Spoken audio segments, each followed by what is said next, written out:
أهلا بكم مشاهدينا الكرام في هذه النشرة الإخبارية المفصلة، وهذا أبرز عنوانها. في زيارة خاصة الملكة كاميلا تحل بمراكش.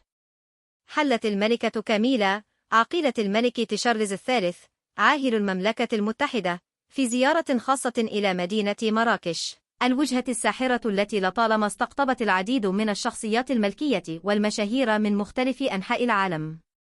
وجاءت هذه الزيارة في وقت تعاف للملكة كاميلا التي كانت قد عانت مؤخرا من التهاب رئوي، مما استدعى إرسال الملك محمد السادس برقية التعاطف تعبيرا عن تضامن المغرب معها.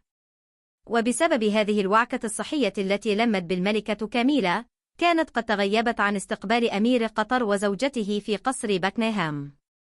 ومع ذلك تعكس زيارتها لمراكش تعافيها التدريجي، وكذلك المكانة المتميزة التي تحظى بها المدينة الحمراء كواحدة من أبرز الوجهات العالمية التي تجمع بين التاريخ العريق والسحر العصري. وتبرز أهمية مراكش كوجهة مفضلة للملوك والشخصيات المؤثرة على الصعيد الدولي. شكرا على حسن المتابعة.